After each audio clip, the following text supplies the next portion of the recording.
5, 6, 7, 8. Wow, honey, you're so good. Oh no, now I'd lost count. How long had she been standing there for? Oh, sorry. I didn't mean to startle you. Can you teach me some moves? I hesitated, but I didn't want to sound mean, so, sure, Carol, come in. I'll show you some of the basics. I did some simple moves for her to follow, but, oh man, she was awful. Seeing an out-of-shape, middle-aged woman attempting front lunges and high Vs isn't something you see every day.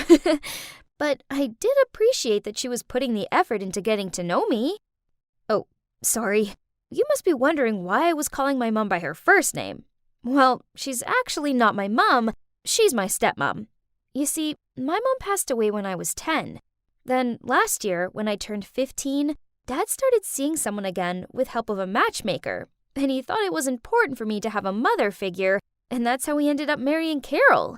I enjoyed having bonding time with Carol, but it quickly became kinda uncomfortable. She watched me practice my cheerleading moves every night, started up conversations about the boys at my school, and she insisted on binge-watching TV series with me. Yeah, you all must know how awkward it is having an adult sitting next to you while there's some romantic kissing scene on the screen, right? Jesus, I needed my privacy. Then one time, I arrived home from school to find her in my room, going through my makeup.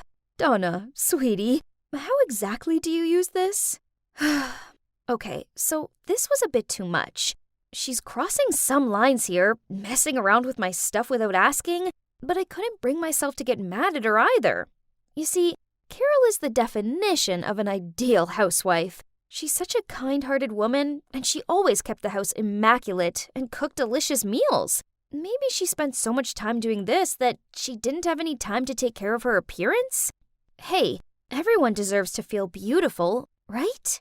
So I showed her how to apply makeup. Carol, you do so much for Dad and me, so I think it's about time you treated yourself. How about we go to the mall tomorrow? I would love to. I thought I was doing something nice for her. Little did I know, this was the start of something crazy. The next day at the mall, I took her into a clothing store where women her age shopped. I held up a nice blouse, but she shook her head. Then, to my utter dismay, she insisted we go into the Pull & Bear store next door. But Carol, that's for teenagers! But she still marched us in there. Then she pointed at an outfit and asked me if I could try it on for her. I wanted today to be about her, not me. But okay, as long as she's happy. I stepped out of the dressing room and twirled, and the store staff immediately complimented me. Then Carol suddenly turned to the staff and asked them to get the exact dress in size XL. What? Was she going to wear that too? Carol coyly stepped out from behind the curtain and asked, "So, what do you think?" I froze for a moment. I mean, look at her. She looked ridiculous, but I couldn't tell her that, so I reluctantly gave her a thumbs up. And just like that, Carol bought us both the exact same dress. But there's more.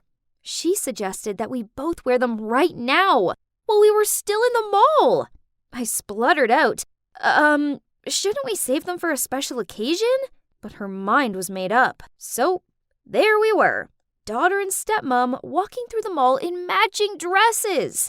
I could feel all eyes were on us. We even ran into one of my friends, and she mistook Carol for my cousin. At least, that was until she saw Carol's face. That poor girl looked like she'd just seen Annabelle. Carol sure was flattered, as on the way home she beamed as she said, "To think, your friend thought I was your cousin. I should dress like you more often. It takes years off me." And I kid you not, she actually meant it. From that moment onward, she started dressing like a teenage girl. Or, to be precise, like me. Exactly like me. Apparently, I was the only one finding it weird in the house, because my dad said nothing. I needed to talk to her, or else someone at school would see me and make fun of me. So that evening, I went downstairs to see Carol sitting on the couch reading some magazine. I took a deep breath and said, Carol, can we? Oh, hi, sweetie. Look, I'm choosing a cake for your upcoming birthday party. I hope that's okay. Oh no, why is she always so sweet and kind? This made me feel so bad. She's doing so much for me, and all I do is complain. So obviously, I didn't bring up the subject of her copying my style. That's just trivial, right? Instead, I sat next to her and we talked about the birthday party. Then she showed me some pretty dresses on her phone and asked me to pick one for my party. I really like this one. Carol smiled. Oh, that looks lovely. Great choice, sweetie. Imagine how stunning we'll look in these. We? Oh no, not again. It had to be now or never to talk to her about this. Carol, I don't think we... But at that exact moment, my dad arrived back from work. What are you two still doing up so late? Before I could say anything, Carol ran over to him. Donna and I are going to wear this dress on her birthday. What do you think? Great. Anything that makes my ladies happy.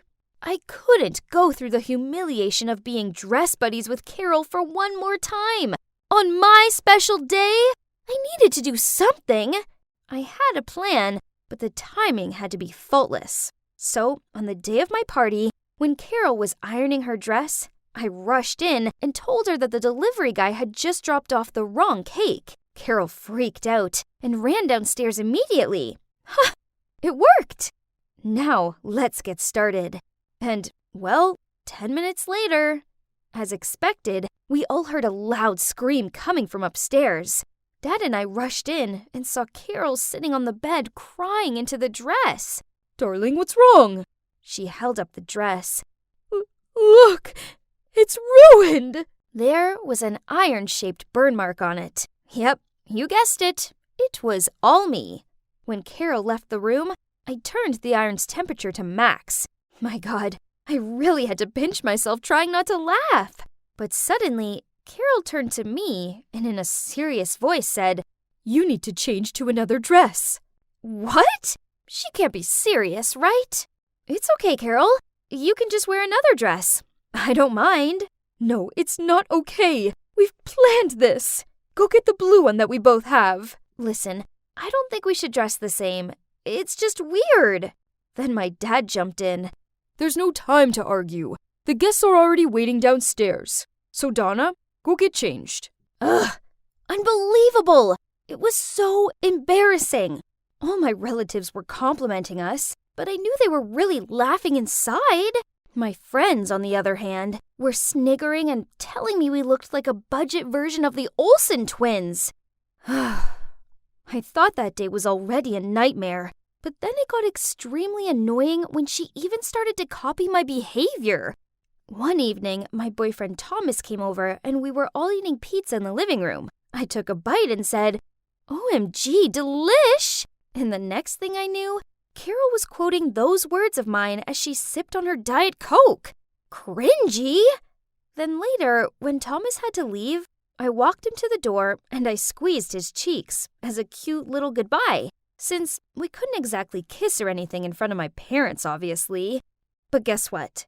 Just under 5 minutes later, Carol suddenly sat closer to my dad and did the exact same thing to him. It was so weird, and my dad wasn't really impressed either. But here comes the worst part. A few days later, my friend had sent me a link to Carol's TikTok account. Oh my days! It was a video of my dad, and it had thousands of likes. Then suddenly, I heard noises coming from downstairs. Carol? Carol! Carol scampered out of the kitchen looking clueless. What's wrong, honey? What's wrong? My colleague just sent me a video of you playing a prank on me. Everybody has seen it. Even my boss, my customers, everyone. How am I supposed to go to work now? Ruining my career. Is that what you want? So much for being an accident. Yep. The video I was talking about was this one, where Carol baked a fruitcake for my dad and then smashed his face into it. Then, when he looked up, he had 2 strawberry slices stuck to his eyes. He kind of looked like that creepy clown from the movie It. She uploaded it on her TikTok account, and it instantly got viral. I played that prank on my friend a while ago at our slumber party, but I didn't expect that Carol would copy it. Get out of my house! My dad's shout took me aback, while Carol burst into tears and begged. Please, honey, don't do this. I'm sorry. But my dad didn't listen and just told her to pack and stay out of his sight immediately. As she started to move, I grabbed her arm. Carol, wait. I know that you've been copying my clothing style and my behavior, and now this TikTok. But you must have a reason for that, right? Carol nodded, so I calmed Dad down, and we sat down with her as she sobbed out. My first husband often made fun of my dreary appearance. He even banned me from going to his family events, as he said the way I looked was embarrassing for him. Then eventually, he couldn't stand looking at me anymore, so he handed me the divorce papers. Now I'm with your father. I worry he too will get irritated by my looks, and I'll be abandoned again. But he adores you. Therefore I thought that if I tried to be more like you, then he'd adore me too. My God, Carol's ex is such a jerk. How could anybody want to get a divorce just because their partner didn't have the best dressing sense? I hugged her tightly and said, "Nobody's going to abandon you. You're a part of this family. But how about we find you a new style of your own, instead of copying mine, okay?" Carol nodded at me with a light smile while still sniffling. My dad eventually calmed down, apologized for overreacting, and came over to join us in the hug. So after that, I started helping Carol with the house chores so she had more time to spend on herself. I showed her how to style her hair, helped her pick out some stylish clothes, and sent her the links to some videos on makeup tips. Now she has her own chic image going on. She kind of reminds me of Martha Stewart. I always thought my stepmom was bonkers, but turns out everyone's got their own story, right? And we should get to know them first before jumping into any conclusion. Everybody should feel good about themselves, and no one should ever make them feel otherwise. Ugh! Why wasn't this jerk opening the door? I carried on with my thudding until my hands hurt. So it seemed like she'd gone already. What a sly fox! So the woman who lives here is my mom's friend, Carol. My mom, being the kind-hearted person she is, lent her some money to get herself out of a tricky situation. The problem being that Carol hasn't paid it back, and now she was ghosting my mom. Do you know what the worst part is? That money was for my college fund. Fueled with rage, I kicked the air to release my anger. But, oops.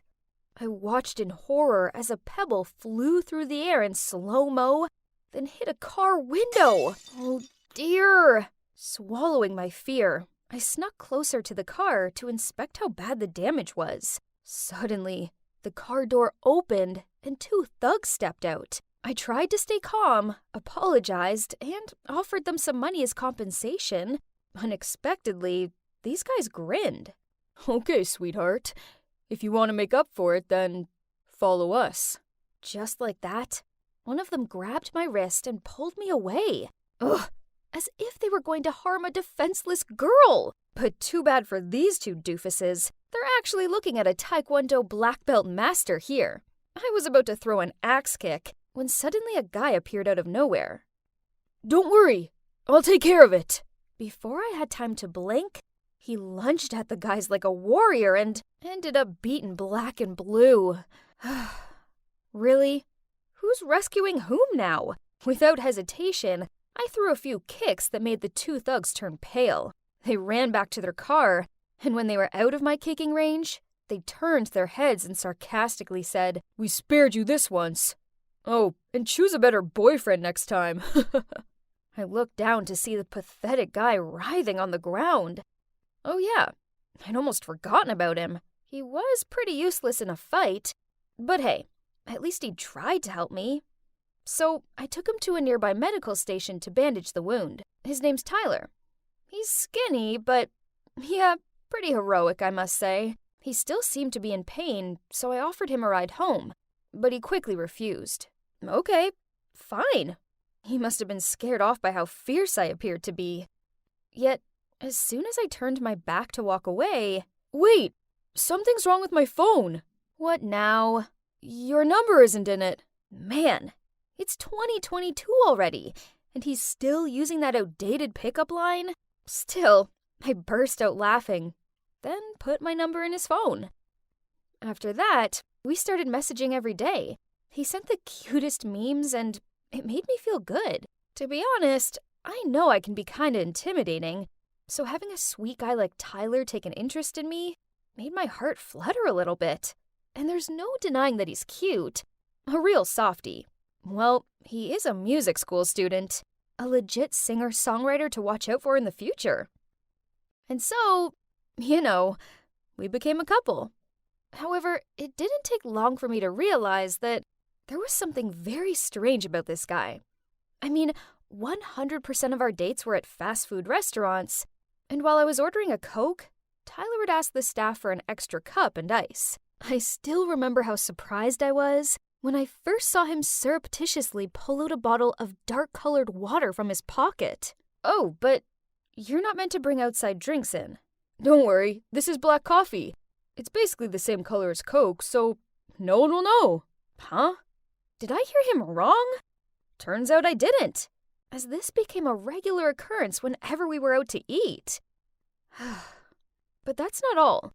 On a rare occasion, we went for a fruit salad with burrata cheese. I almost choked on my food when Tyler took out a container of yogurt and tipped all the fruit on the plate in it. Well, and here comes fruit yogurt, but I'll put it away for later. It's not so right to eat this here, isn't it? Then one day, when it was our 3rd-month anniversary, Tyler said he was going to take me to this amazing French restaurant. Wow, I was so excited as he finally broke his rules. But turns out, it was just going to be another typical Tyler date. Things had gone wrong since the first minutes. When he parked up, he started searching his car for change. He even made me look down the side of the seat. Why, you ask? All 'cause the meter was $2.90, but he didn't want to pay $3 and lose a dime. Seriously, a dime!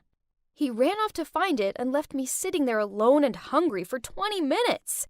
When he returned, he had this huge grin on his face as he waved the dime in my face. Oh boy, I was so mad. You're probably thinking it couldn't get any worse than that, right? Wrong. Not only did he order a starter as a main dish, but he also asked if there's a discount if he didn't get dressing on his salad. After eating, he rushed off to the restroom and left me with his wallet to pay. He arrived back just as I was about to tip the waiter $10. Seeing this, Tyler leapt across the table, grabbed the $10, and switched it for a nickel. Yes, I repeat, a nickel. Meanwhile, the surprised waiter sarcastically said, "Sir, thank you very much for my nickel tip."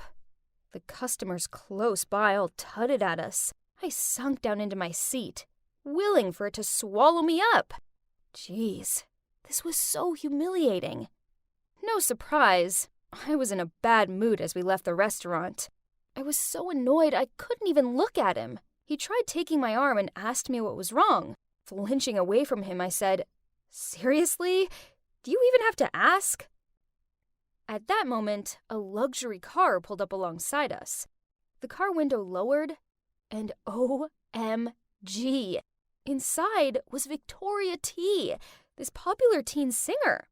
Before I could register what was going on, Victoria sarcastically said, "Oh, look who's here. Isn't that my poor ex? Can't gold dig me, so you turn to this girl, huh? But your new plan doesn't seem to be working too well either, honey." And the car sped away. So, it turns out he's a professional gold digger? I mean, he hadn't actually asked me for any money, but there's no denying he was stingy. No wonder he never took me back to his place. There was a time when I was so tired of some family stuff at home that I just wanted to come over to his and rest for a while. But he made some excuse about his house being messy. Now I knew he was just keeping distant with me, so later he could dump me easier without any attachment. I was so furious I made a scene, meaning to expose his cheap shots for the whole world to see. Tyler was so embarrassed he fled the scene right away. Whatever. Good riddance. And since then, I didn't hear anything from him again. But, to be honest, I also felt a bit empty not having him around.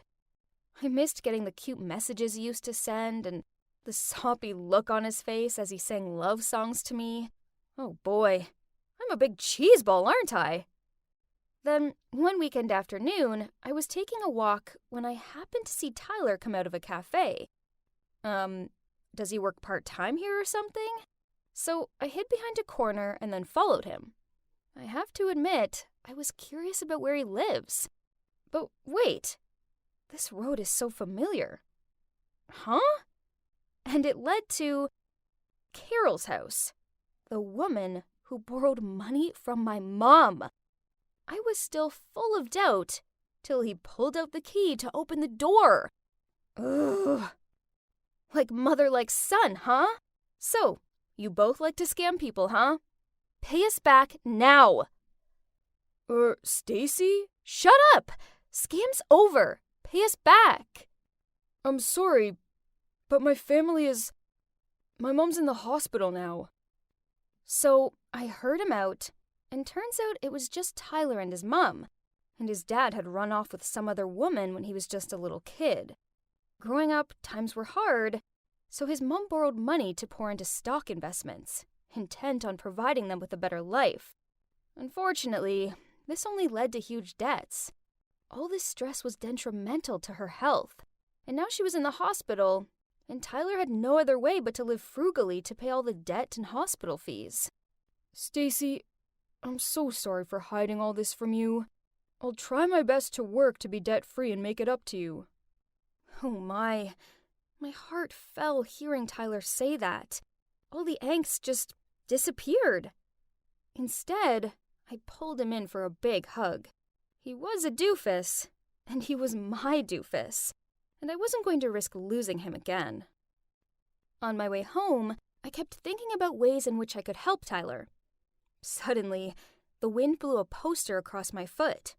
A city's television singing competition, with the prize up to $20,000.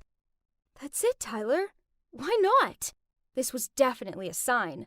I sent Tyler a picture of the poster and told him he had to join.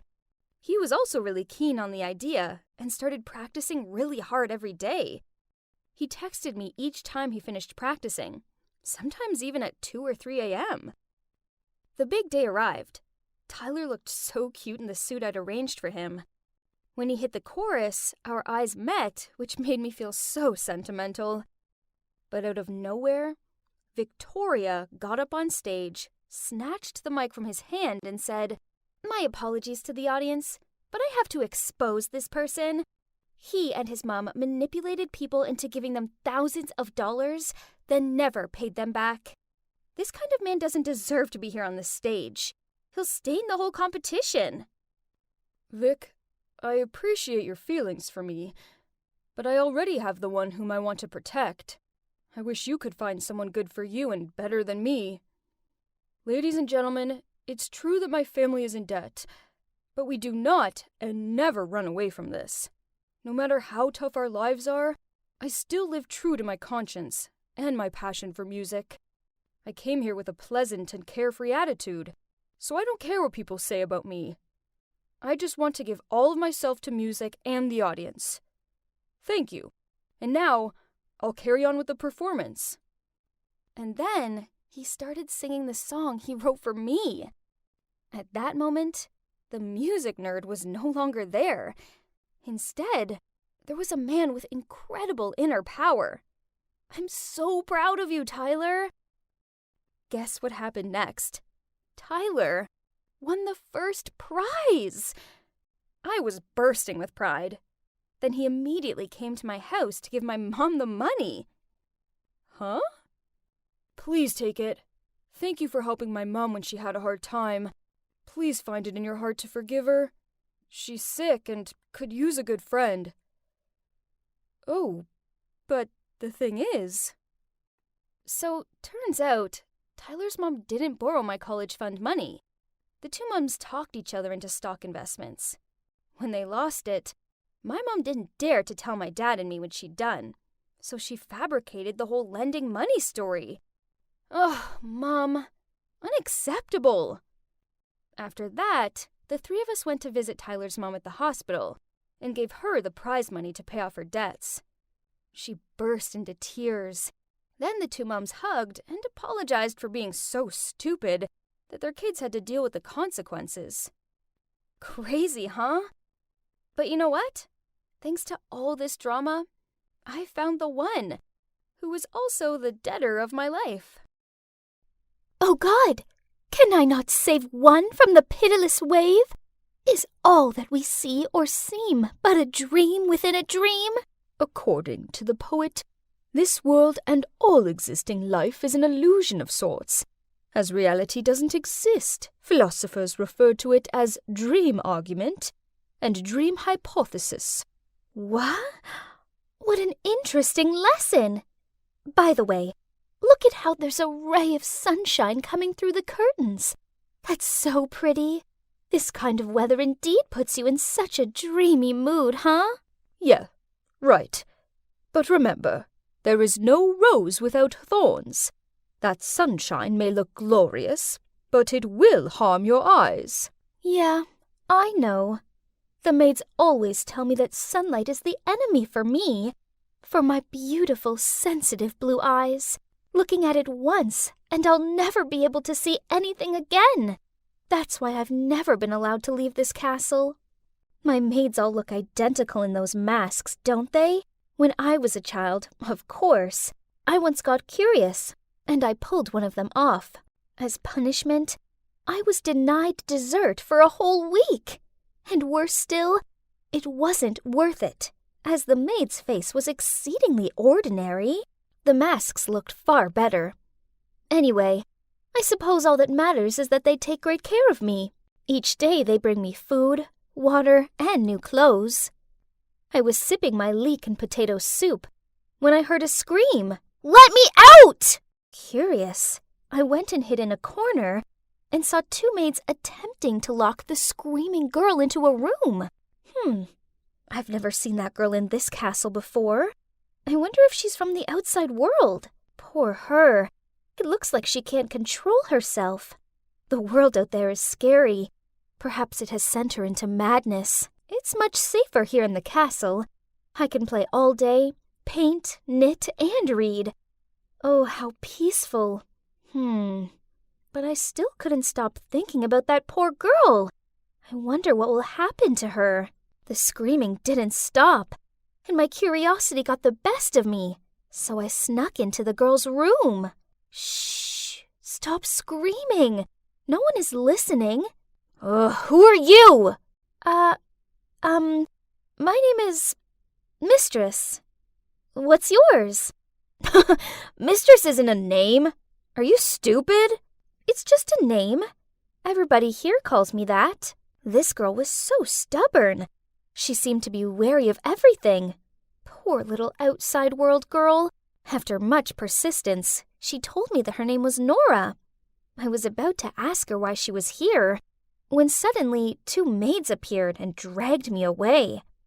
Mistress, you should not interact with this wicked girl, and you mustn't be late for your embroidery class. It was nice to finally get to talk to a girl my own age, and I must admit that given her brash nature, I found Nora rather interesting. During class, I kept thinking about how I could sneak out and see her again.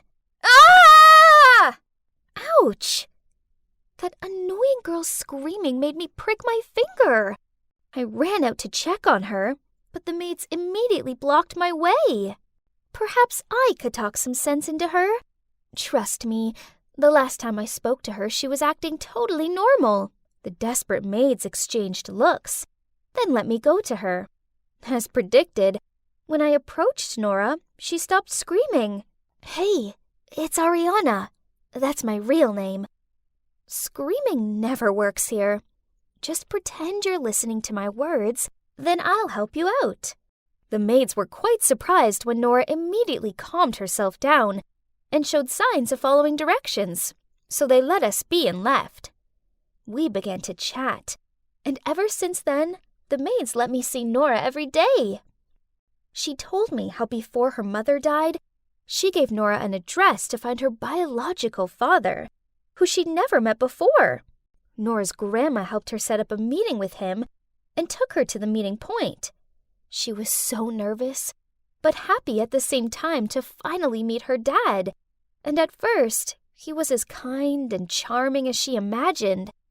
But then unexpectedly, right after they said goodbye to her grandma, he brought Nora here and let those masked people lock her up. But you're fortunate to be here, as it's safe. No, it's not. That's just what they want you to believe. Then Nora told me about the outside world, about her friends, school, and shopping malls. Every day, she even drew me paintings of the outside world, of beautiful memories with her family, her mom who passed away, and also her dad, even though she only met him once. Family? What is that? All I'd ever known were the faceless maids. The next day when I visited Nora as usual, she suddenly told me, Sis, we need to get out of here. What do you mean? This is my home. No, it's not. It's a prison. Who on earth stays inside for 14 years, huh? It's because of my eyes. I'll go blind if I go out there. My maids only want the best for me. That's why they keep me here. Are you crazy? You've been tricked. Just think about it. Do you know who gave birth to you? And why did that person leave you with these people? Or are these people the ones who took you away from your mom? Don't you want to find out the truth? This was my home, wasn't it? But thinking about what Nora just said, as well as the outside world that she rambled about every day, I suppose it would be interesting to experience it for myself. I'd just have to try my best to protect my eyes. So, I snuck into the housekeeper's room and stole the front door key. As we approached the main hall leading to the door, we saw a masked woman standing by a man. In his arms was a young girl, deep asleep.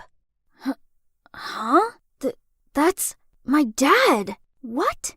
Did he come to pick you up or something? Don't you see that they're all in the same boat? And she's the ringleader. I peered closer at them and spotted the masked woman's silver hair and luxurious dress. Isn't that my tester? She lives in the grand suite and visits me weekly to assess my learning and etiquette. Mom, how are you going to handle this case? Just leave her in the empty room at the end of the hallway. As for Nora, I think she'll settle in properly in a week or so. Then we can start her etiquette and culture lessons. Which Nora? Ah, I remember. Besides, you should restrict yourself a bit. Ariana, Nora, and now this child? Don't let the list of your illegitimate children be as long as your arm. Then you can just throw them away somewhere. Why bother raising them? They are my grandchildren, after all. They can't end up like those street rats. And who knows? They may become useful. But this has to be the last one. We can't risk Laura finding out about us. It would ruin our family's affluent name. Do you understand? I know. But fear not, as my wife is kind and foolish. She is completely clueless to these matters, thanks to your smart move. So, we were this heartless man's illegitimate children? And because of his deceit, he was forcing us to live in darkness? I don't want to be locked up and lied to any longer. We needed to escape. From then on, Nora kept her act up and behaved like an angel, which eventually led to us being allowed to study together. And today is the day. Oriana is having a convulsion! We must take her to the hospital as soon as possible! However, the maids called the doctor to come round here instead. No! The plan was to escape when we were taken outside. If the doctor came here, he'd discover that my rashes were painted on and our plan would be disclosed. Okay, plan B. I was still lying on the bed playing the whole role of a patient, while Nora locked the door of the room and went to the bathroom screaming. Help! There's a giant spider in here! As expected, the doctor went to check. Then Nora immediately locked him in. Then we quickly took the knotted string made of the fabrics and embroidery class out from under the bed and then escaped through the window. Ah! I got my head between my hands as soon as I landed. I didn't expect it to be so bright outside. It's burning my eyes, Nora! What? There's no time for your hysterics. You'll be done if you're stuck here anyway. Just open your eyes and run! Hurry up! But I'm scared! Huh? Nothing happened. My eyes seemed fine. But no time to celebrate, as then I saw... Oh my God. A couple of maids were chasing after me. Nora pulled my hand and ran towards the garden. Fortunately, we were already out of their sight when... Woof, woof! A huge hound appeared out of nowhere and growled at us. I crouched down in a bush and watched Nora wave the dog closer, and then pat him. What? Magic! The dog suddenly became unusually obedient and led us to a secret place. A dog-sized passageway. I hesitated, but seeing the maids gaining on us, I reluctantly squeezed through it real quick. I can't believe I'm putting my destiny in the hands of this reckless girl. She said we had to get to her grandmother's house right away for help. What are those things running back and forth on the road? Why are they making that loud, annoying noise? And why is Nora waving her arms about? Did she want them to stop? Too bad nobody did, as she's no princess. We kept wandering until we saw something which Nora called a truck parked on the roadside. She rushed over, then helped me onto the back of it. Oh, it was full of bananas. I stuffed my mouth full of them to ward off my starvation, while the scenery kept changing. That thing stopped, and we immediately got off before getting caught. I held her tight, frightened of all the people around us. They kept staring at me. And what kind of style was that? They all looked very peculiar. Maybe they were just commoners. Then we used our power to demand a man to take us to Nora's grandma's. Oh, it was exhausting. What? The outside is actually beautiful, sparkling with all those lights.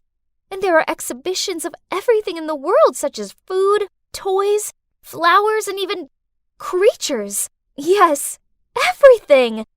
But the most important thing was that my eyes didn't get sore looking at those shiny things at all. Nora's grandma seems kind, but her home is full of the strangest of items. While Nora told her what had happened, I found myself bewitched by the talking black box on the wall. Suddenly, Nora's grandma led us to her far smaller truck and took us to somewhere called the Cops. They all wore these same funny outfits and bombarded us with dozens of confusing questions. And what exactly is an ID card?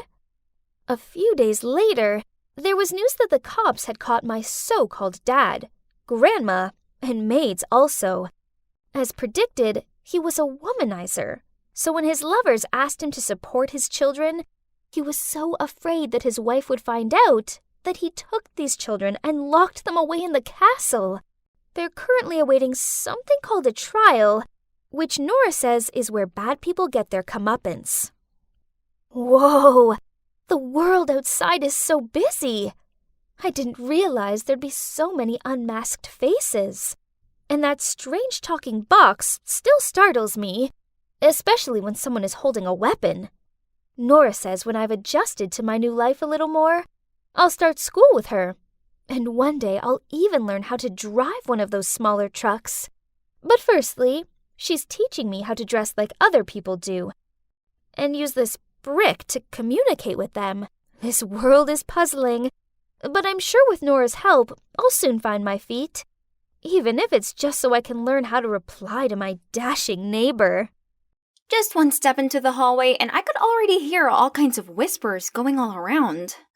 What happened? Did you forget, Sandra? It's Monday. Oh, not again. Who's the unlucky victim this week? Dorothy! It's Dorothy! Look what embarrassing deed she's done. So, it was a photo of the resident mean girl, Dorothy, on a date with some old rich guy. Ben and I had zero interest in those kinds of things, but these kids, on the other hand...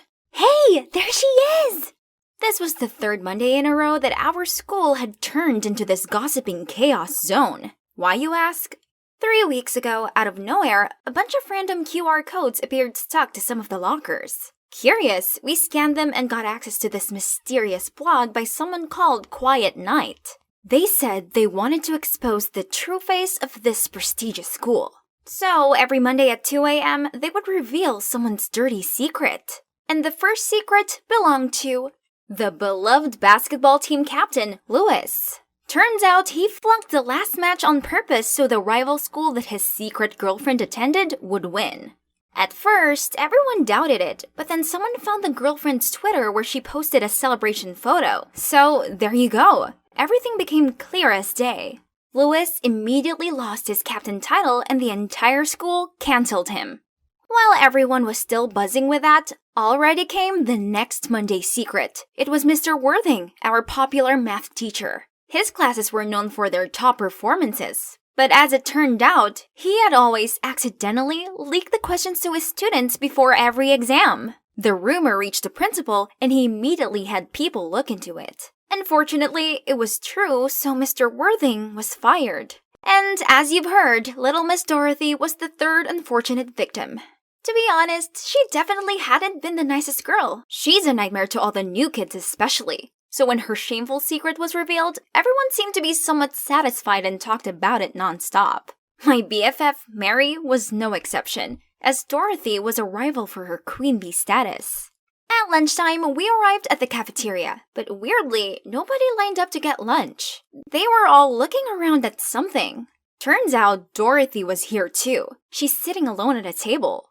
Not wanting to miss an opportunity to taunt her longtime rival, Mary rushed straight over there. What's wrong? Your bald lover didn't take you out to lunch today? As soon as those words came out of Mary's mouth, everyone burst out laughing. Benjamin and I had to drag Mary out of there right away to avoid any calamities. What are you guys doing? I'm not done yet. This isn't cool. Let's just stay out of it. What? She deserves it. You know the clearest what a horrible person she is, Sandra. Or have you forgotten how she picked on you? Well, it's true. I was also one of Dorothy's victims when I just got here. Ben and Mary were the ones who stuck up for me. That's also how our precious friendship all started. Ever since then, we've been the iconic trio of the smartest kids at school. Pretty sweet, huh? However, the recent dramas have undeniably affected our studies. It's like students are coming here just to gossip, and they keep chatting in class, making concentrating extra hard. Monday mornings became the biggest event in school. Everyone looked forward to it, guessing who's the next chosen one, as the embarrassing secrets continued seeping out. How Justin looks cool chewing his gum all the time, but he actually does this to mask his bad breath problem. Hardworking Julia bought her essays off the internet. The parking lot car spray painter turned out to be none other than Goody Two-Shoes Brandon. It became apparent that any one of us could be next. So people started to panic, praying that their name wouldn't be mentioned. Every Monday morning, I arrived at school to see everyone looking like zombies, cause they'd all stayed up all night waiting for the Quiet Night's post. The mystery blogger had to be one of us to know all kinds of personal secrets like this, so everyone became extra cautious of each other. It's a mess, and this has to stop. We needed to figure out who the Quiet Night was and stop this, but Mary wasn't convinced. How are we supposed to find them? There's zero clue. Stop wasting time. Let's just focus on studying, Sandra. There's no way they didn't leave any trace. We just have to stand up together. Nope. If you want to, then just do it alone. What's wrong with you? Weren't you usually the first one to avoid dramas like these? Because we could be next. So what? I'm not scared. I have nothing to hide. Then she left in a sulky manner. Mary might not care, but I did. I spent the night trying to piece the clues together when my phone had a pop-up. Was it 2 a.m. already? Who could it be this week? I pressed to see. It's Mary! Oh no, is it about that thing? Yep, that's it. The secret about Mary's background has been revealed. Her parents aren't successful business owners, and of course, Mary is not a rich mistress like how she always acted like either. I accidentally found out about this when I saw her bargaining about the rent in front of a small house in the suburbs. When I asked Mary why she had to lie like that, she just got all defensive. What do you know? If people knew the truth, they would laugh in my face. I, of course, didn't want to hurt Mary, so I always kept it a secret. But now, everyone has found out in the worst way. The next day, Ben and I saw Mary walking toward us, looking exhausted, while everyone's eyes were on her. Yo, how'd you think she's able to afford those flashy outfits? Didn't that blogger say she always wears cheap secondhand clothes? Pathetic. Hearing those words, Ben and I gave those kids death stares and rushed to get Mary out of the crowd, but she suddenly snapped at me. Sandra, you're behind all of this, aren't you? Huh? What? Mary, what do you mean? Why would I do that? You're the only one who knew my secret. If it wasn't you, who else could it be? You are the quiet knight. What she said quickly caught everyone's attention, and I felt everyone's curious eyes fixed on us. Mary, that's not right. Remember, it's Sandra who called on everyone to find the culprit. That was clearly a distraction to fool everyone.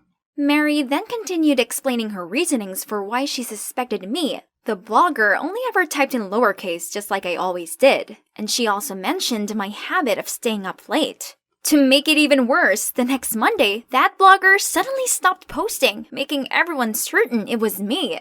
So I was instantly labeled a traitor to my friends and even a germ who raised hatred among students in this school.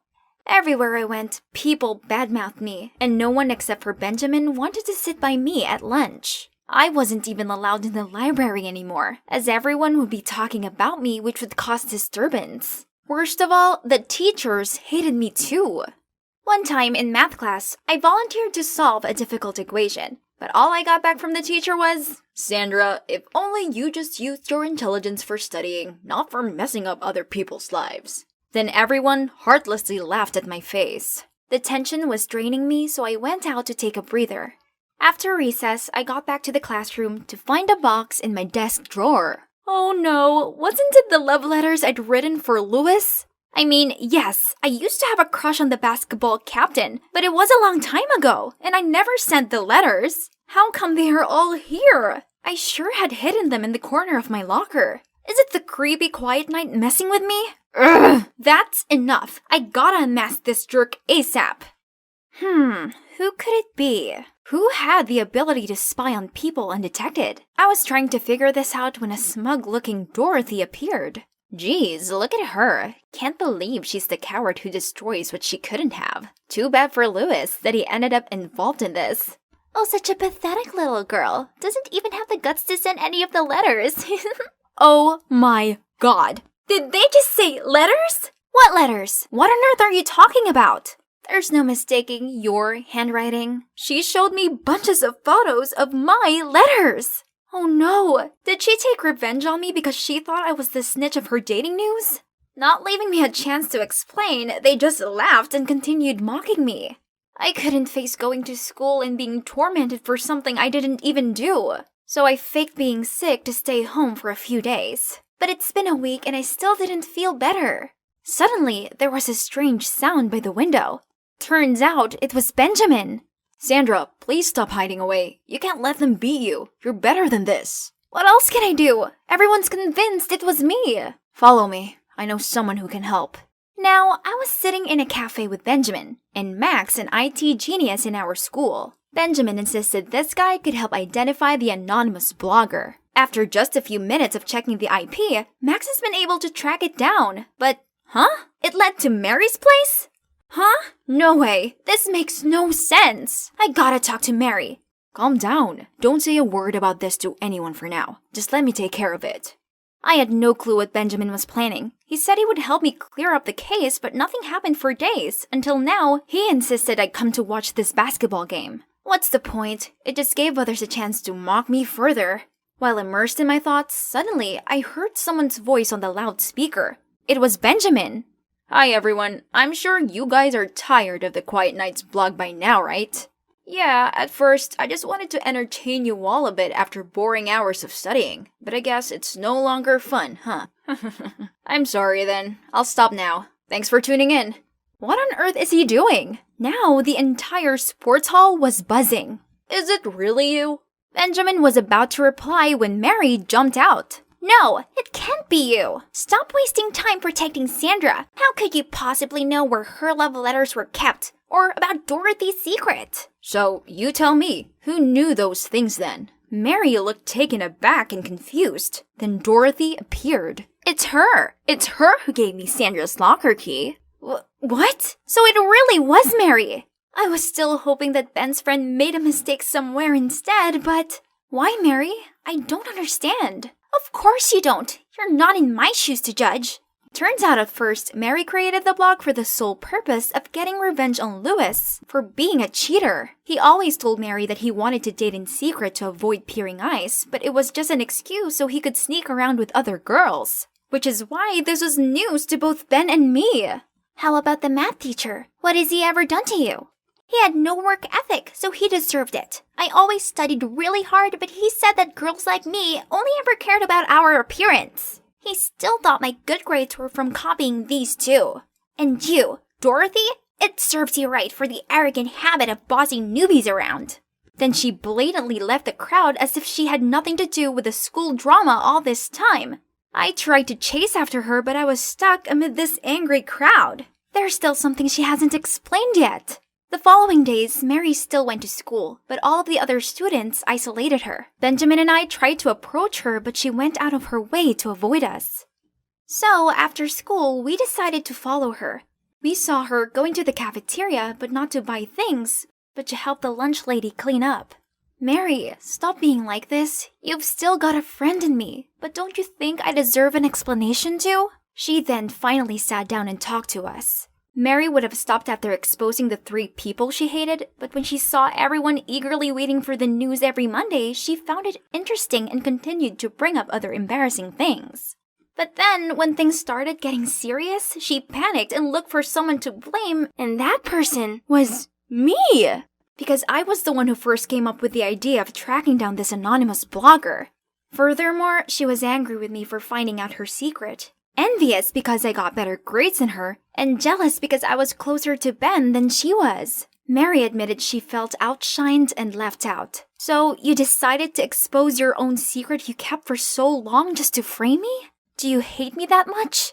No, Sandra, it's not like that. I'm really sorry. As for that secret, I had tried to act like a hot girl from a rich family just to be worthy of that jerk Lewis. But since I know he's a bad guy, there's no point of keeping that secret anyway. Ben and I leaned over and hugged her, saying it was all okay. As long as we are honest from now on, we'd be able to sort everything out. After that, we helped Mary clean up the messy tables in the cafeteria. And can you believe it? The lunch lady is actually Mary's mother. She was the one who unintentionally told Mary all the petty secrets that everyone gossiped about while getting lunch. Mary has always hidden the fact her mom's the lunch lady, but after being exposed and boycotted, she gave up and decided not to try hard for the popular girl title anymore, but just to be herself. I knew that this was hard for Mary, but deep down she has a good heart, else she wouldn't have befriended me when I first started at this school. Living up to the expectations of being the school's it girl must have been exhausting. It's been a semester full of drama, hasn't it? Phew, lucky it's almost over. Now we're in a hurry to revise all lessons together to prepare finals week. We still compete with each other a lot, but this time it's fair and square. The 3 of us already decided that whoever gets the lowest score will have to take the other 2 out for dinner. Free food, here I come, as I definitely am not going to lose.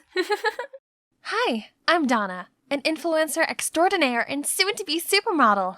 My family are my biggest supporters. Look, there's my sister Charlotte. Even though my parents are busy running the family corporation, they buy me whatever I want. This includes this spectacular dress for the upcoming Elite Model Look contest. Girls, get ready! We're eating out tonight! Yay! Charlotte just helped Dad secure another business contract, so it's time to celebrate. At the restaurant, Mom, Dad, and Charlotte walked ahead while I showed my 329,587 followers around. My fans even commented that I should compete for Miss USA. Suddenly, someone bumped into me, causing me to drop my phone. Oh no! My live stream's ended, and it's all his fault! Idiot! You ruined my live stream! Now my fans will think I'm rude and unfollow me. Are you walking with your eyes closed? Sorry, I didn't mean to.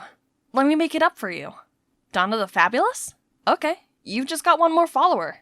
What a jinx! He better stay out of my sight. But as soon as I reached our table, I saw his face again. Why is he here? Donna, this is Matthew, our new finance director. Oh, how important. But not as much as live streaming, right?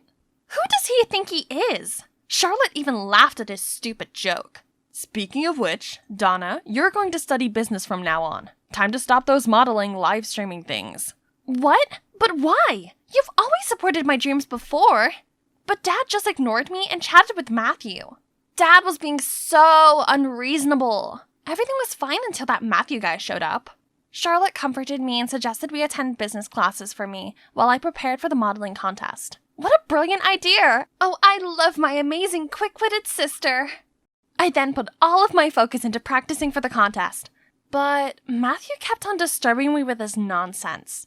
He even sent me a picture of wedding rings saying, "Are these okay? Think they'll match us?" I frantically called him to ask him what all the gibberish was about. Hasn't your dad told you yet? We're getting engaged and taking charge of the company together. What on earth is this guy saying? Since when was I expected to marry some guy I barely knew and take over a business I had no interest in? Dad should have some explanation for this. Upon arriving home, I confronted Dad, but he just sighed and said he was planning on telling me himself. But you can't just dictate my career and who I marry. Donna, I only want the best for you. But Dad, Donna didn't even attend her business classes and is still indulging in her nonsense fashion club. How can you expect her to handle the company? Oh no, why is she telling him that?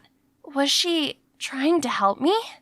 She's right, Dad. I have no interest in business at all. I can't. If that's the case, then you can start as vice president and get some hands-on experience. And you, Charlotte, you'll be Donna's personal assistant and support her. No! This is not how you want it to turn out. Dad used to love us both, but now he didn't even listen. Ugh, yes, Charlotte, my savior. She would surely know what to do. I can't believe it. I've tried so hard to prove myself, only to have everything given to a simple-minded fool like you. Simple-minded? That's what you really think of me? Well, I guess I just gotta take my new position to show her how simple-minded I am then.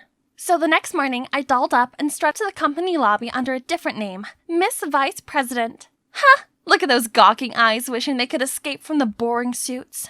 Matthew was there too, and was he laughing? Suddenly, my heel got tangled up in my dress and I tripped over. What a disaster. Matthew offered me his hand and asked if I was okay. Who needs his help? And all the silly chatters? Just wait and see. And by that, I mean now. Matthew introduced me to the company's core members and announced some new strategic goals for the company. ROI, margin, accounts. Geez, what kind of language is he speaking? After what seemed like an eternity, he asked if anyone wanted to add anything. Aha! I, of course, couldn't miss a chance to show my leadership. This office is seriously lacking some colors. Violet blinds would be a good start, and some motivational pictures really help boost productivity. Oh, you mean putting up motivational quotes? Oh, please, no. Motivation comes from the all-time fashion greats. You know, Bella Hadid, Tyra Banks, Kendall Jenner. Everyone gawped at me, while Charlotte furiously signaled me to stop. Everyone here is so boring! Alright, I'll stop then. My first day was then followed by tedious meetings and schedules. Everyone was talking gibberish and making me sign a bunch of papers. But every cloud has a silver lining, and for a foodie like me, that's dinner meetings. These people really know how to enjoy life, don't they? But before I could even have my first bite, they all started asking me about proposal this and project that. Fortunately, Matthew was there to save the day. Honestly, he seems pretty good at his job, and he's quite attractive when focused. Oh yeah, work. I gotta contribute my own talents at work too. So, the next day, I put the sign on my door, then sat back and watched my favorite fashion show. Ooh, look at those dazzling dresses! One day, I'd be walking the runway in a gown like that, not sitting here surrounded by confusing numbers and papers. Later, when I opened the door, an endless line of people was already waiting for me. Jeez, can't this company with all these brilliant brains function without me? Right then, Charlotte came dragging me away. What happened? Oh gosh, I didn't know that my computer was connected to the meeting room's projector, so everyone had been watching Project Runaway with me. Matthew was in the conference room too. Why didn't he fix it? Okay, everyone. We should thank our cute boss for giving us a lot of ideas for our problems. He finished the meeting and led them out.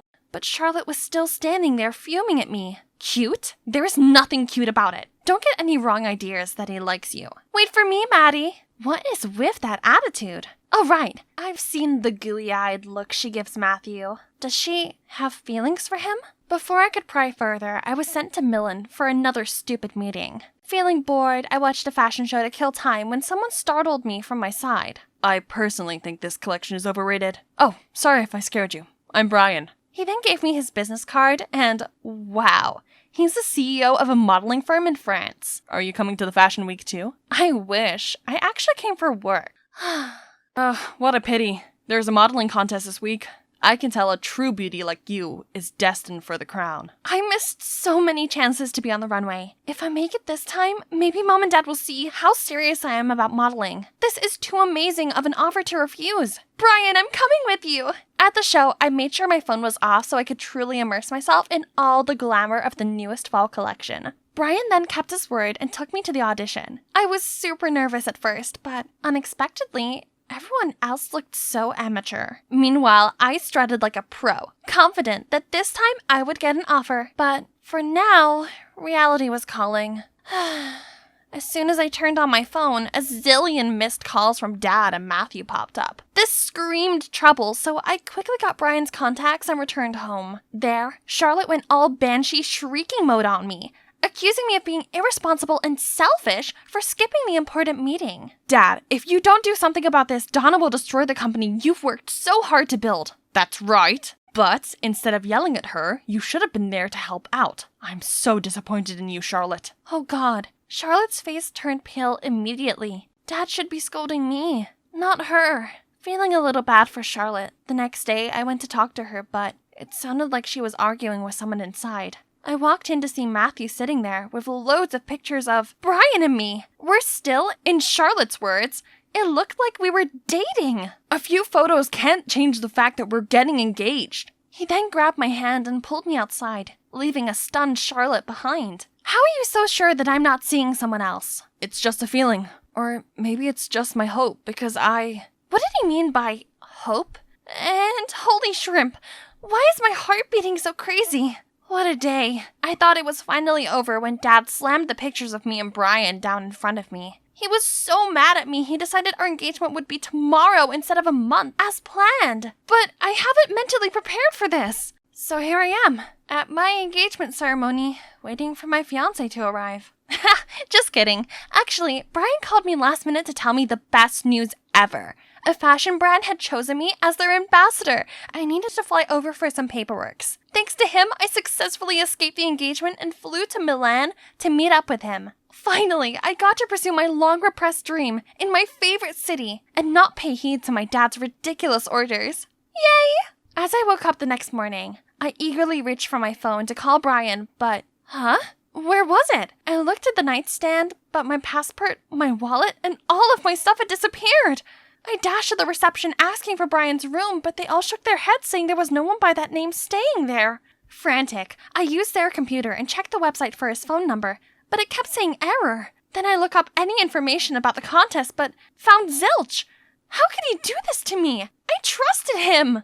Now I'm in a foreign country, all alone, and with no money. What am I gonna do? I can't just call Dad to come get me. And neither can I call Charlotte. There's only one person I could contact right now.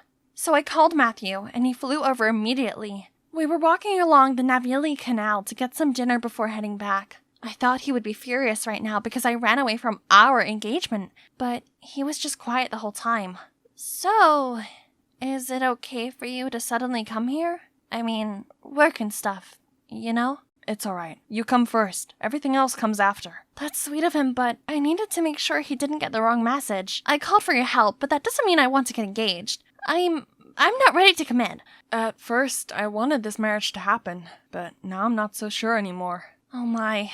Did me running away from the engagement upset him that much? As we stepped through the door, I saw Mom, Dad, and Charlotte waiting for us. Charlotte instantly bombarded me with her dolphin frequency yelling, saying how much they worried about me, how irresponsible and terrible I was. You should have won an Oscar for your acting, Charlotte. Unfortunately, your partner played you this time. Acting? And what partner? Turns out Charlotte was the one behind all of this. She hired Brian from the beginning to make me look bad in my parents' eyes. She also made sure my engagement with Matthew didn't go as planned. Everything played out just as she'd wanted, but she didn't think Brian's greed would get the best of him. He called Matthew saying he was holding me for ransom, and during the call, the idiot fraud accidentally brought up Charlotte. We were all too shook to even speak when Charlotte burst out crying. You're right! It was me all along! She's never done anything useful, yet got everything meant for me! Mom, Dad, if you needed someone to take care of the company and marry Maddie, why her? Why not me? You haven't told them anything this whole time? I was still processing everything when my dad sighed and said, I was going to tell you both when the time felt right, but seeing you pitting against each other like this hurts me so much. Actually, Donna, we're not your biological parents. Turns out, Dad was my parents' private lawyer and the company belonged to my real parents, not to Dad. But then, my parents got into a terrible accident, and during their last minutes, they gave the company, and me, over to him. They asked Dad to raise me properly and arrange for me to marry Matthew as a part of their deal with Matthew's parents. Growing up and seeing me so passionate about modeling, Dad was going to let Charlotte run the company and let me live my life how I wanted to. But then Matthew and his family showed up and insisted we get engaged according to the deal. Dad had no choice but to respect them and carry out my parents' will. So, my current beloved mom and dad are not my actual family. Worse still, my biological parents had both passed away. Donna, we hope you understand. Though we're not related, we have always loved you as our daughter. This is very hard for us too. I looked at Mom and Dad, the ones who had always loved and cared for me.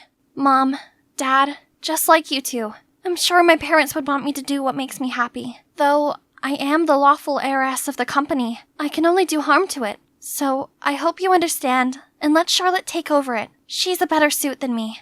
That's right. You cannot force someone into doing something they don't like. Neither can you force someone into love. Woohoo! No more boring office job. Instead, I've put all my energy into elite model look. And here I am today. You've got this, Donna. I confidently strutted down the runway with Mom, Dad, and Charlotte cheering from the audience. And when I finished my part, I joined my family and nervously waited for the MC to announce the chosen ones. Samantha Friske, Amelia Davis, and Donna Rossi! Yes! I've made it! I've been waiting for this day for so long! Suddenly, I spotted Matthew coming towards us. Congratulations, Donna. I knew you'd get it. Thank you for coming. I know love cannot be forced, nor should I rush it, but whenever you're ready. Donna, will you go out with me? How about now? Hello there. My name is Hope, and my life just became fabulous. My parents are from India, and they moved here when my mom was pregnant with me. Things were tough when I was a baby, but when I turned 7, everything changed. My father invented this super cool app that lets you detect diseases from your phone. So we became rich and moved to Beverly Hills. Kana, look, that mansion over there belongs to Rihanna. Oh my god! Rihanna is my neighbor for real? Eek! Man, Beverly Hills was paradise. But there was one little problem. I had no friends. We moved during the summer, so I had to wait 3 months to meet the kids at my new school. I was bored out of my mind in our mighty mansion. One day, I decided to go to the playground. There were so many kids playing and having fun. I tried to approach some of them, but they paid me no mind. So I decided to watch them instead from the top of the jungle gym. Hey, you there! Me?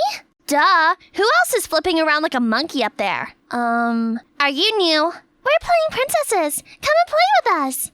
Yes! I jumped down so fast I almost hurt myself. But that was how I met Meg and Becky. I was shocked to find out that Becky was my neighbor. Our houses were right next to each other, and I could literally talk to her from my balcony. Meg, on the other hand, lived at the end of the street, so we decided to meet up every afternoon and play till the sunset.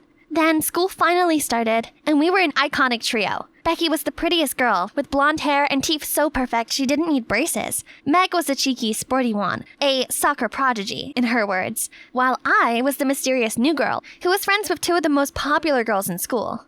And things stayed great as we entered high school together. I was no longer the mysterious new girl. Popularity wasn't my thing anyway. I was just glad I found my place in the tech club.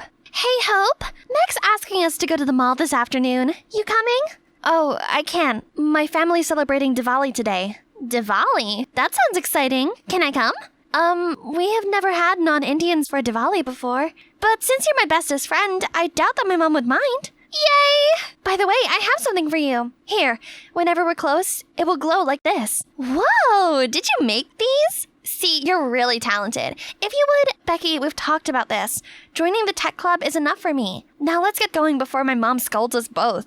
Becky came over immediately, and she was so excited. She helped us set up and helped me wear my sari, and even joined in the prayers. Everyone was happy to have her around. Diwali went great. My mother had the best time teaching Becky about the Indian culture. Later that evening, a heavy rain started, so Becky stayed for the night. We were having tea in the living room when I heard a loud bang on the door. I opened up, and it was Meg, soaked in the rain. Oh my god, Meg, are you okay?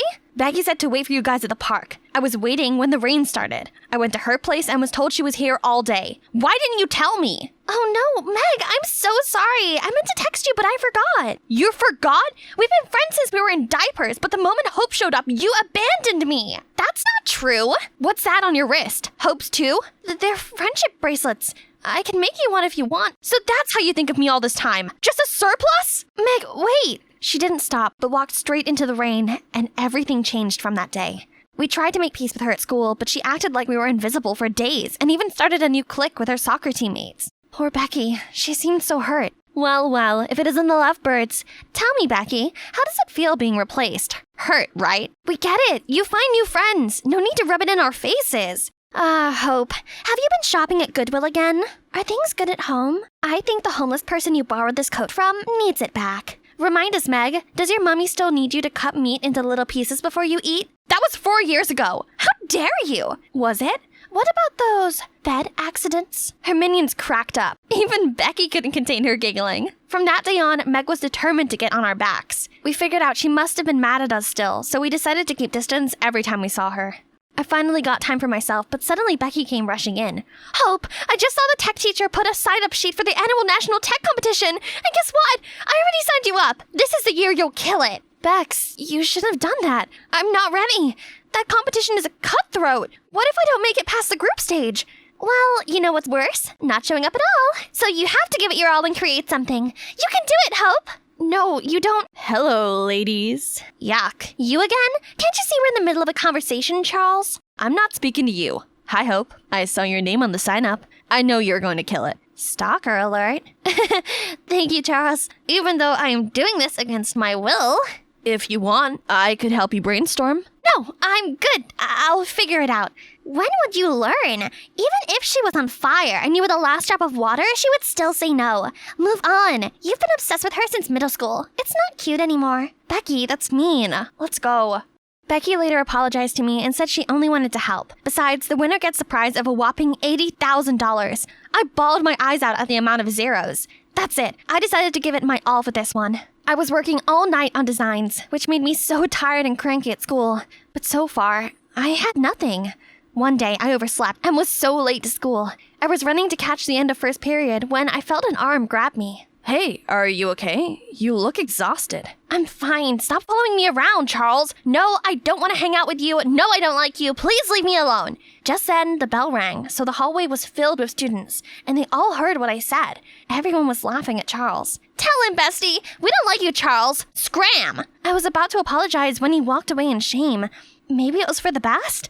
I was getting tired of rejecting him every day. I had too much to work on. I had an idea for an app and knew that my family depended on it. In no time, I stopped worrying and started feeling confident. My app was indeed a masterpiece. One day at recess, I was in the bathroom stall when I heard the most disturbing things. Did you hear the thing about Hope? I heard that her father's app is a failure now, and that they're so poor they might have to live in trailers soon. Yeah, I heard it.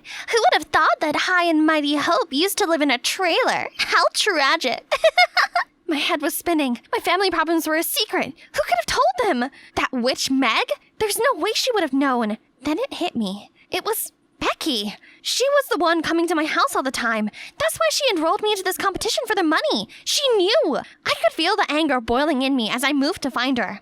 I saw her by the bleachers, sitting alone. Great. Becky, how could you? Before I could finish my sentence, a slap landed on my face. It stung so bad that I couldn't see. Don't ever come close to me again! Don't ever say my name! I don't ever want to see you again! What are you talking about? I'm the one who should say that!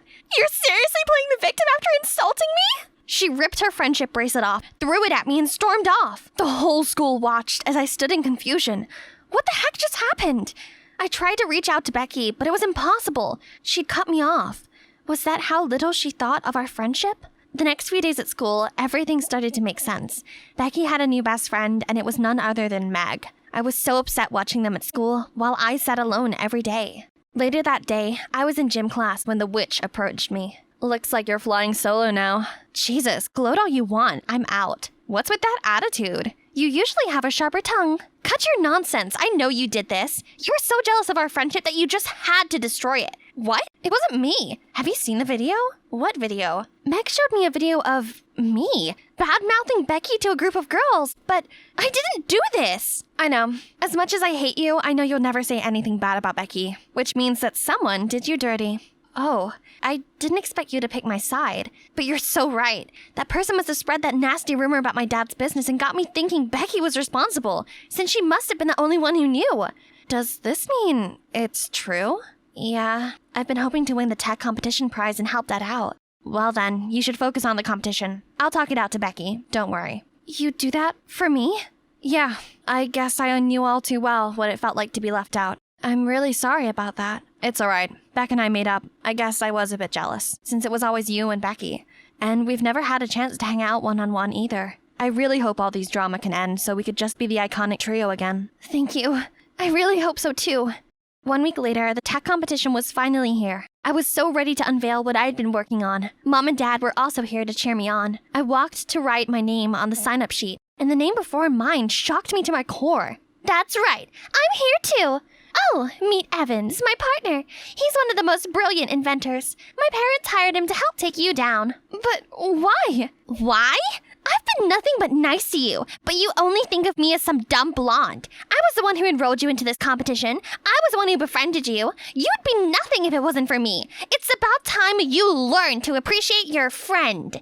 Becky turned away. Meg tried to stop her, but to no use. I suddenly felt this weakness in my knees. I couldn't help the tears. I let them flow freely. Oh, Kana, listen, you have to focus. Remember why you are here. If we have to start our lives afresh, then no problem. I did it before, and I can do it again. Don't let her clouded judgment tell you where you belong, my darling. I gave my dad the biggest hug and went into the hall. He was right. I couldn't let Becky take this day away from me and my family. When my name was called, I walked proudly on stage and started my presentation. Hi all. I came here because I want to tell my story. Growing up, life hasn't always been easy for me, until I found friends who changed my life. And even if there were ups and downs along the way, I will forever cherish the memories we had together. So I came up with this idea of an app called Memoir Lens, made only for you and your loved ones, where you can store and share your memorable moments with them.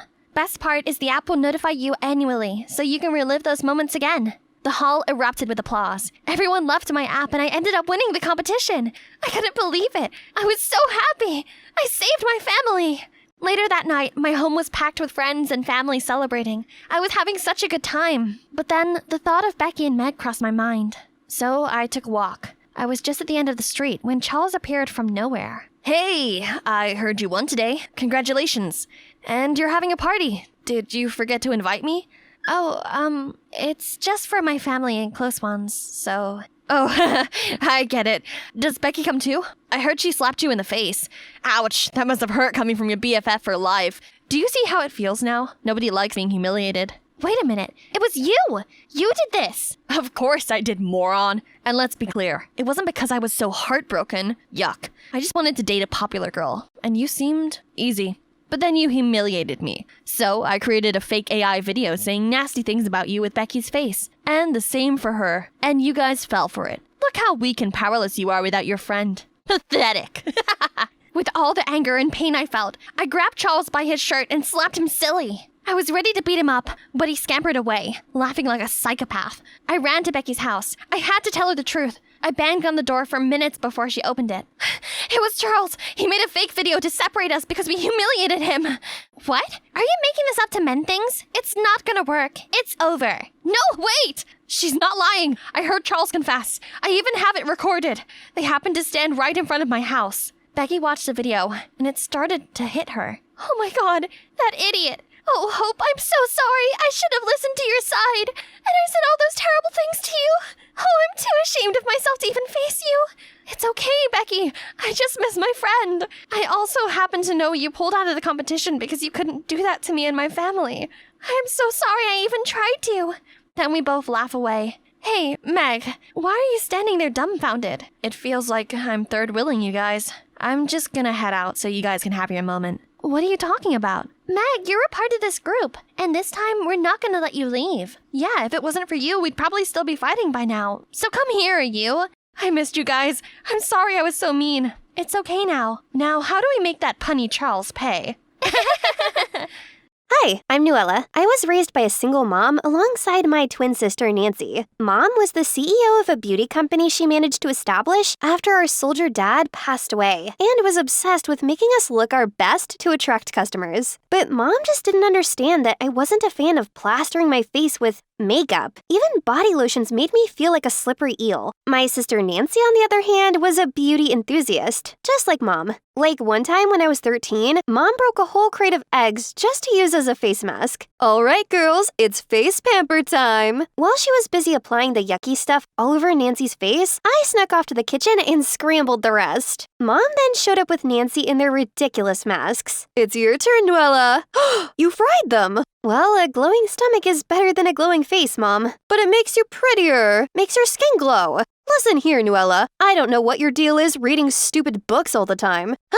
Blasphemy! Books are life, Mom. And I told you, I want to be a novelist. A novelist? Do you want to be broke forever? It's the most useless job ever. That's right. All you need to do is invest in yourself to look pretty, and a rich man will surely sweep you off your feet. Why can't you be more like Nancy? How about trying to educate yourself and make your own money instead of waiting for Mr. Moneybags? Writing stories was my jam. Creating worlds in my head and birthing characters gave me more joy than anything. And Mom thought I was kidding until our 18th birthday. All right, make a wish. I'll grant it. I wish for a change of wardrobe. Done. And you, Nuella? I wish to be a full-time writer, Mom, just like Stephen King or J.K. Rowling. Ha! Sorry, Nuella, but that wish is never coming true. You're running my business, and that's final. How can you decide my life for me? At least Nancy's got her beauty. She can snag a rich man. But you're not as pretty. I'm just looking out for you. That hurt. Mom, I'm an adult. Seeing that I wasn't willing to budge, Mom turned icy on me. She made me pay house bills, and unable to bear it, I moved out. But being a writer wasn't all that rosy. No one wanted to publish my book. And at home, things became way too tough. I couldn't even afford a proper meal after already having lost my electricity in the house. I didn't even have any choice but to find a part-time job so I could support myself. I got hired as a cashier at Eggers Market, a billion-dollar chain store across the country. And that was how I met Keith, a fellow cashier. Sweet guy, but... Hey, Nuella, maybe this weekend we can, I don't know, go to the arcade? Thank you. I mean, I'm not a game person. Sorry. Next time. Bye. I like hanging out with Keith too, but with my life messier than a spaghetti explosion, dating was not on my menu. Missing my family intensified as Christmas approached. Then, one evening, out of the blue, Mom called to spill the beans that Nancy was tying the knot. She wanted the family together for Christmas, one last time before the big day. I was excited to see them again. Little did I know the life-changing drama that lay ahead for me. On my way to catch a cab for the ride to Mom's house, I smacked into a guy. Get out of the way, little girl. I caught a glimpse of a snake tattoo on his arm. Totally freaked me out. Those guys just robbed one of Edgar's Market stores. Are you okay? What? Which one? The one on Broadway. It's like someone is targeting Edgar. True that. It wasn't the first time Edgar's stores had been robbed. I prayed the one I worked at never became a victim. In minutes, I was knocking on her front door, and that's when Nancy and her boyfriend arrived. Before I could even say a greeting, Mom swung the door open and zeroed in on Nancy as if I were invisible. Nancy, my baby, I missed you. Is this your car? That's Ryan's car, Mom. No way! Hi, Ryan. Welcome to the family. Come on in. You must be tired from driving. Mom hadn't even acknowledged my presence. Once inside, I forced aside the small jab of jealousy to catch up with Nancy. Nancy, you look good. Thanks. How about you? Are you Stephen King or something now? I hope it's something bigger than the family's business. Well, I got a well-paying job at Panda Publishing Company. What? That's like one of the biggest publishing companies in the States. Why didn't you tell me when I called? It's a Christmas surprise. Oh, Noella, I'm so happy. I got this for you, Mom. Can we go eat? I'm hungry. Okay, don't judge me for lying. Nancy was practically oppressing me with her achievements. While we were having lunch, Mom began asking Ryan questions like he was in a job interview. So, Nancy says you come from a really big family? Yeah, my dad is Edgar, you know, the CEO of Edgar's Market. At that bombshell, my mouth rejected the food in it. Noella, are you okay? Drink water quick. I'm okay, Mom. Goodness gracious. Ryan was the CEO's son? The big boss of the company I worked at? He doesn't seem to recognize me, though. It makes sense because we've never crossed paths because my department was in the basement of the organizational hierarchy. But now how could I go to work with him under the same roof without getting busted? I spent most of that night thinking of a solution. And before morning, I had a master plan in place. And the plan first started with Keith ringing our doorbell. Hello, is Lady Noella in? I'm Keith, her chauffeur. Chauffeur? Oh, I see you met my driver. Just one of the many perks working at Panda Publishing. See ya. As soon as we left the house, I changed into my work clothes. Keith, you're a lifesaver.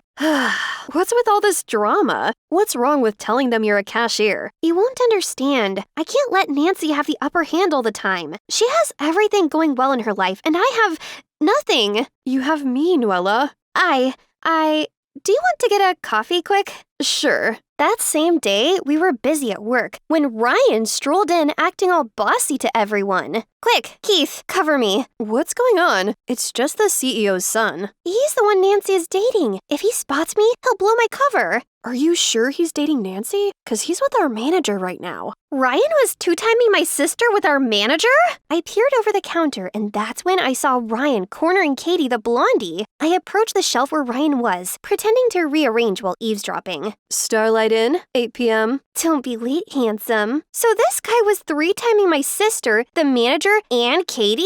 I was so shocked I almost busted my cover, but I escaped before I could be seen. I rushed home to tell Nancy. Nancy, Ryan is a womanizer. I saw him with a girl. You saw him? Where? How? Are you stalking my fiancé? No, Shoot, I couldn't tell her I worked for his family's company.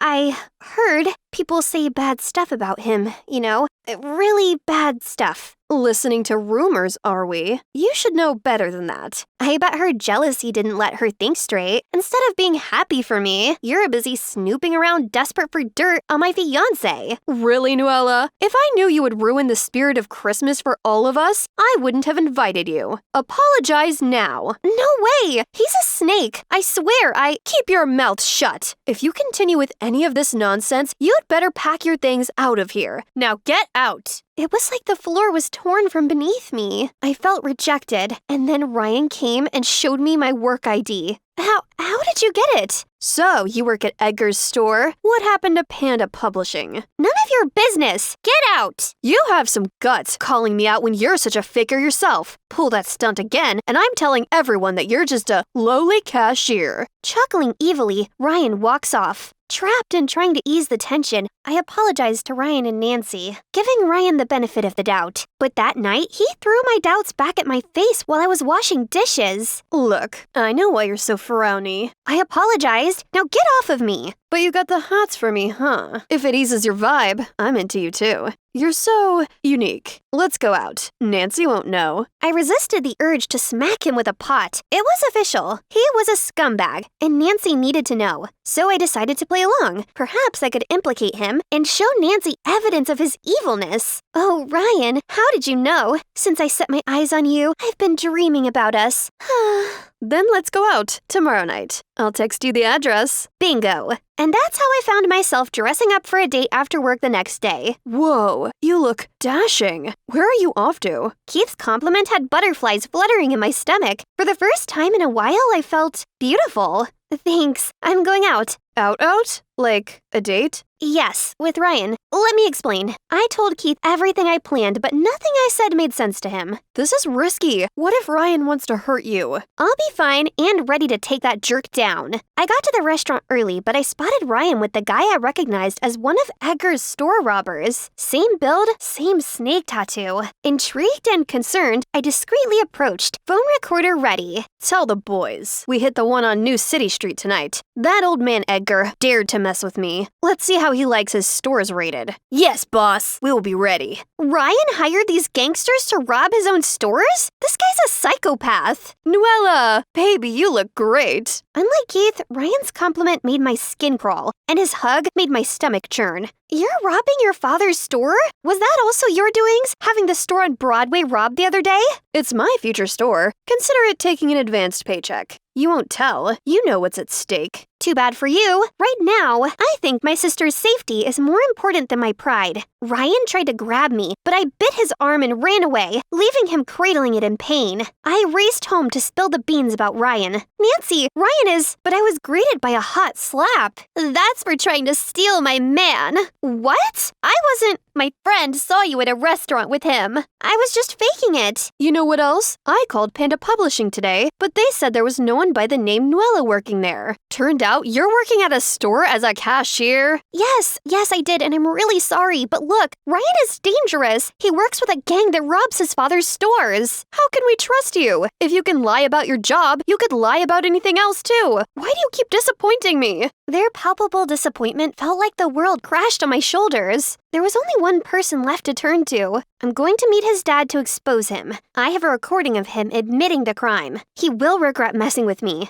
I'm not sure that's a good idea since he knows you know. Let's think of something less dangerous. I'll grab you something to calm down, okay? While he went to fetch me the calming thing, I couldn't wait, so I sneaked out and headed straight to Edgar's headquarters. Hello, I would like to meet the CEO of Edgar. It's urgent. Someone is planning to rob his store. I have evidence. Evidence, huh? Come with me. The security guard led me to an elevator. Then we stopped in front of a room. Boss, someone's here to see the CEO for the robbery of the stores. She has evidence. The door opened, and instead of Ryan's dad, I was looking at Ryan?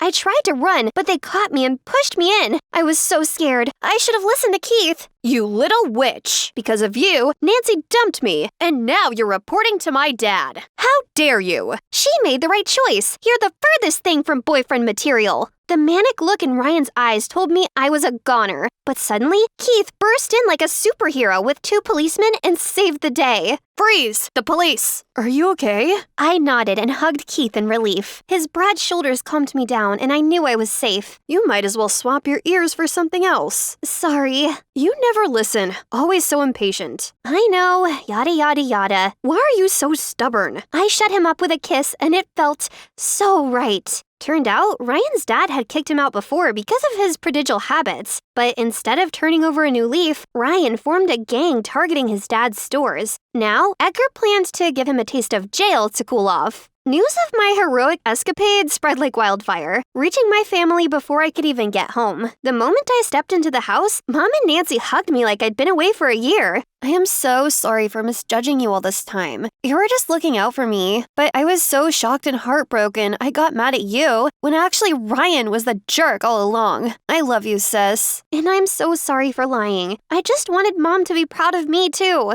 But I'm proud of you, Nuella.